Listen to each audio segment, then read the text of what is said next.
are now listening to the War Report Podcast Network. What's up, everybody? Welcome back to College Loop Podcast. I'm Dylan Larck, watching on Twitter. Hey, talk today in the latest Auburn athletics news as your Auburn Tigers are 3-0 heading into week 4 of the college football season, and of course the first week of SEC conference play for the Tigers as they travel to Norman to take on the Oklahoma Sooners. Now, this is a game filled to the brim with storylines. I mean, the Jackson Arnold back in Norman, Brent Venables and Hugh Freeze both kind of being on the verge of a hot seat going to this year and kind of finding ways to coach themselves off of it. But this game does have major implications for the future of both of these programs. So what I want to do today is kind of go over my top 5 things I think Auburn has to do to win in Norman. Now, I think first things first, and something that Hugh Freeze kind of mentioned a little bit in his press conference yesterday, open up the playbook more for Jackson Arnold. Now, the offense has been efficient. It has been, it's not been disappointing. It's been very efficient, but it's been very vanilla. And there's been a lot of plays where you're like, okay, well, maybe we need to try a home run pass here. And there's been a couple. I think Cam Coleman's caught a couple of those 20-yard down the field throws that he has made. And I think there's only been 2 of them that I can think of. One versus Baylor, and then the other one I think was a touchdown grab against South Alabama. And one thing that I kind of think about is, have we seen page 3 or page 4 of the playbook yet? I don't think so. I think that as the season progresses, the playbook will develop over time. I think Jackson Arnold has a lot of talent, and of course, everyone and their mother knows that. 5-star plus wide receiver, or 5-star plus quarterback coming out of high school, and of course, being from Texas, a football state in every sense of the word. So you look at how the offense has kind of played thus far, and I mean, Jackson Arnold hasn't been playing bad. When I say not been playing bad, I think Jackson Arnold has been playing really good. Completion percentage, 69.6%. That's 70% completion percentage. That is really freaking good. No interceptions on the year. And something I see from this offense is the fact that I do believe that there is a lack of explosive plays happening through the air. Now, the run game, run the ball all you want versus Oklahoma. I think when I look back at the Michigan game, and I think that's kind of the big game we're going to be talking about here going forward, whenever we talk about scouting Oklahoma, Michigan was able to run the ball extremely efficiently versus Oklahoma. Justice Haynes has scored the only touchdown of the year on Oklahoma. Of course, they've played teams such as Illinois State and Temple, as well as Michigan. Justice Haynes able to rush for 125 yards on 19 carries, averaging 6.6 yards per carry, and again, scoring that lone touchdown of the year. And of course, what I've seen from this offense as far for Auburn, the running the football has worked out tremendously well. I mean, Jeremiah Cobb has had back-to-back 100-yard games, and with the stable of backs, maybe he doesn't hit 3 in a row, but I think you have Damari back, and I think you get a nice balance of the two. And, you could have Auburn have 200-yard rushers in this game if it does go well. But I do think there's not a need to sway from the run game, but I do think there's a need to open up the playbook more so you get to see more of Jackson Arnold and get to let him do his thing in the biggest game of his career thus far. Up next, kind of flipping over to the other side of the ball for a couple here. The defense needs to force more turnovers. Of course, Auburn has, not been turning over the ball very much. I think Auburn's only lost 1 on the year. Auburn has gained 3, which is not bad in that sense. But for Oklahoma's sake, Oklahoma currently ranks 127th in college football in turnover margin. They've lost the ball 5 times this year. 3 of those interceptions from John Mateer. Now, they're a team that likes to, pass the football extremely well. John Mateer already has 900 yards on the year. I mean, he is a Heisman candidate level athlete. And, I think when you think about Auburn in their defense, turnovers have historically done very well for Auburn whenever they win the turnover battle. So Auburn needs to find ways to force turnovers, and I think they've been doing a great job doing that. I mean, you watched Jared Smith force a fumble last week. Kieran Crawford got himself an interception, currently leading the team in interceptions. But I do think Auburn can do a lot here to, step up in their defensive game and make those plays happen. Shut down what's going to be I struggle to say the best quarterback Auburn has seen thus far. I do think Sawyer Robertson deserves a lot of respect for how he's played throughout the season. I mean, even against Auburn as well. So it'll be interesting to see how Auburn kind of adjusts to John Mateer's game going forward. And again, Oklahoma, not a big run the football team. They've just now had a running back hit 100 yards on the year. And I kind of look at that, and I think they're going to want to pass the ball. And that kind of brings me to my third point to this. The secondary has to step up big time. Last week and Baylor, I think you saw the worst of it. And I'm meaning that hopefully seeing the worst of it. I look at Auburn thus far, and what should have been a strength of this team has turned into a liability of sorts. The DBs have been giving way too many big plays against teams that you have way more talent than. And the issue is this week you're playing a team that, arguably is as talented as you, if not more. I'd probably say on the level playing field on that one. So far, Auburn's defensive backs have allowed 220 yards through the air per game. That's 85th in the country. Now, again, small sample size, only 3 games to work with. But again, you cannot allow that to happen against a quarterback like John Mateer. If you allow him to have a game where, if you play defense like you played against South Alabama, like you played against Baylor, you're going to give John Mateer his Heisman moment in week 4. Can't have that. So far, John Mateer is currently averaging 13.3 yards per completion, which ranks in the top 30 in college football. They're wanting to get the ball to the second level of the defense. So it's up to guys like Caleb Harris, Sylvester Smith, Jaquez Robinson, Jay Crawford, who should be back, Kyan Lee, Champ Anthony, who should be back, so on and so forth. It's up to those guys in the back to make sure that Oklahoma does not have a good day throwing the football. Now, again, I think a lot of this can be resolved with the front 7 getting pressure. And they have been getting a decent amount of pressure on the quarterbacks. It's just been the secondary has been giving up those big, massive plays, playing soft in coverage, looking in the backfield when they should have been looking back behind them. And a lot of that could have saved some points off the board over these past few games. So when I look at that, and of course, Hugh Freeze did highlight this in the press conference. The defense is extremely young, and this is a big test for them. This is going to be the best overall team they've played thus far, at least according to rankings. But I do think that Auburn can overcome these issues and get better for it. I just need to physically see it to believe it. I think it can happen. I'm just not sold on the fact that it will happen. So as we move on to the last one, or to not the last one, the next one, kind of go back to the offense side of the football. Pass blocking has to be better. Of course, I think run blocking wise, they've done a very good job of making holes for Jeremiah Cobb over this past couple games. I think they did a good job versus Baylor getting both those guys, into Damari Alston and Cobb, some big runs down the field.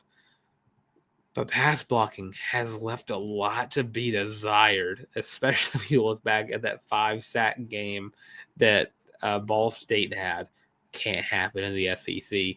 Oklahoma, and Hugh Freeze mentioned this, Oklahoma has been doing a very good job of getting to the quarterback over the past few games. Right now, they have 7 sacks through 3 games. Now, have they been playing the best competition? No. But still, they're getting to the quarterback. And they're going to be down an edge rusher for the first half of the game, but it's going to be up to Auburn to overcome that issue and make the most of that. But Auburn just has to get better at it. Already have allowed 6 sacks on the year on Jackson Arnold, 7 if you count the one for Deuce Knight. And again, at this point last year, Auburn only had 3, but again, sample size plus, Auburn has played, I would say, better teams. Because, if you look at Cal and then Alabama A&M, and I think New Mexico was week 3. So you got a lot to to fix going forward. The run block has been great. I think interior offensive line has been doing a very good job. Jeremiah Wright has been great this year. Dylan Wade, I've not heard. It's like Dylan Wade. I don't think he's made that big of an impact, but it's not like he's not making one because I just don't hear his name as often. And as an offensive lineman, it's like do you want your name to be known that well to where he's kind of just on in the middle. He's not doing terrible. He's not giving up sacks. He's not missing assignments. He's doing everything right. He's just not pancaking guys out of the way. So Dylan Wade's been doing a good job thus far this year. Of course, Connor Lew, I think, is the most underrated center in the college football world. It's just those tackles. Xavier Chaplin, I think, has been doing a pretty decent job. Mason Murphy still got some catching up to do in the SEC. But you got to stop this OU pass rush. If you want to win a staple game, a make or break game for this year, not the sense of I think Auburn season gets worse by losing this game. I think that Auburn season could get better after losing this game. You find more things to fix in a loss than you do in a win. And again, I think right now I'm on the fence with this game. I will not have a prediction until Thursday on what will happen. And that'll probably be as I'm recording where I come up with my prediction live. But I think the offensive line is a big key factor here in how Auburn can win this football game. Now, last thing, and this is just kind of a I don't say a theme, but definitely not something that you can really do physically on the field. It's a mental thing. Don't let the moment get too big. Now, again, young team, as Hugh Freeze mentioned. You got some injuries that you're overcoming. Jay Crawford should be back. Jamari Austin should be back. Champ Anthony should be back. And Amaris Williams, not so much. I think Auburn is still kind of holding out hope that he could be, but I don't think that. I think Hugh Freeze mentioned that you probably will not see Amaris. I think he's like the biggest question mark right now. Everyone else should be good to go this week. And just kind of the biggest injury concern is Amaris Williams. But you have to understand as a young player that you're going into the toughest environment you've seen thus far. And I'm not just saying that because, I think whenever you're on the Auburn football team, Auburn's environment is not hard for you. You were just going based off of the vibes you're getting from the fans that are supporting you. This is Oklahoma. Oklahoma before the SEC was a big-time environment. Oklahoma right now in the SEC is also a big-time environment. And it's going to be packed. This is a top 25 matchup. These are two teams, new quarterbacks. Jackson Arnold was the Oklahoma quarterback. John Mateer transfer in. Brent Venables coaching for his job this year. Hugh Freeze doing the same thing. And again, there's a lot of stuff relying on both these teams to win this game. Going forward, the winner of this game becomes one of those little dark horse teams talking about to win the SEC or playing the SEC championship. And it starts right here in Norman. I think Auburn can win this football game. I also think they can find ways to lose this football game. What Hugh Freeze said is that the team needs to stop playing perfect football and quit dwelling on mistakes. So do the right thing. And if you mess up, don't dwell on it. Don't look back at it. Keep moving forward and take advantage of the opportunities you're given. Again, Auburn has so many freshmen playing this year. And that is a ridiculous thing to say because that's a lot of freshmen you have to worry about on a game-by-game basis. And again, this is going to be the punch in the mouth. This is going to be the welcome to the SEC, welcome to college football moment. Here's Oklahoma. Here's a blue blood of college football. Here's some of the best fans in college football. Here's a ruckus environment in Norman, Oklahoma. And again, if Auburn's able to stay calm and play their game correctly, they can outplay the youth and inexperience. They can make things happen in this game that we've not seen from Auburn in quite a long time. And all it takes is a little bit of gut. what's the word I want to look for here? The gumption, if you will. That's what I'll go with that one. Auburn can win this football game on Saturday. If or not, they will is completely on Auburn.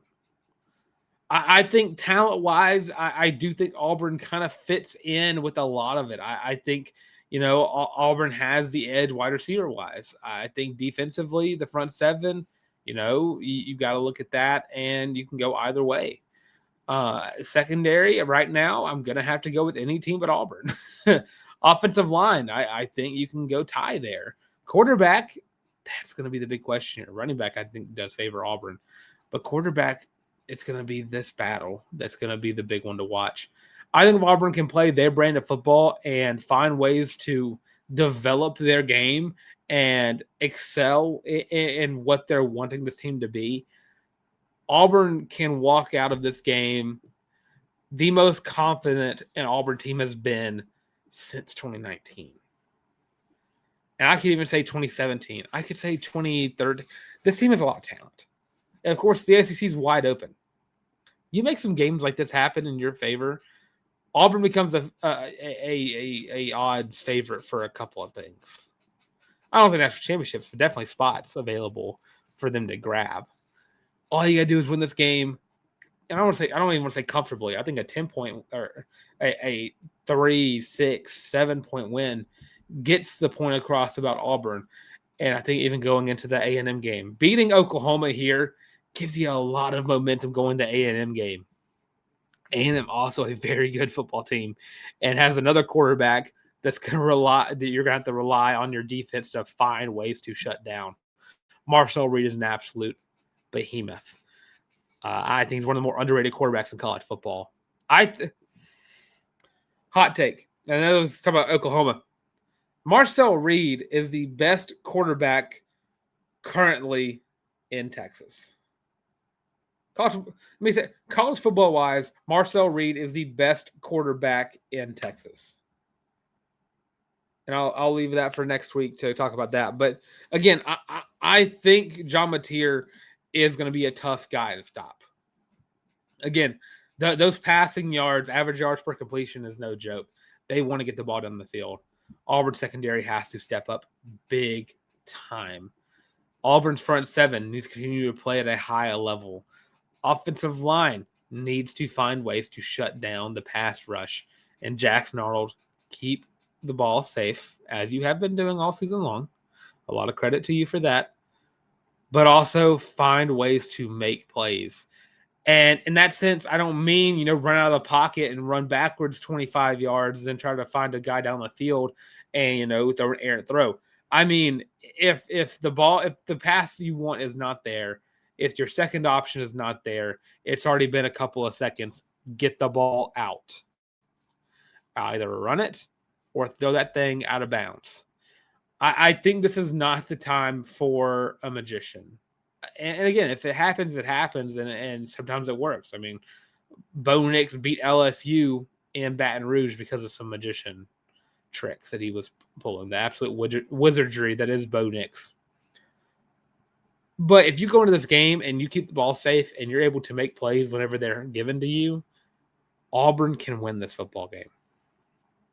And you send Brent Venables back to the shadow realm and you start game planning for A&M. And again, I think if Auburn finds a way to win this game in a manner that's comfortable, and I want to say comfortable, I'm going to say 10 points. I think not only do you build a confidence for A&M game, you build up a lot of confidence going into the Georgia game. This game has a lot of implications.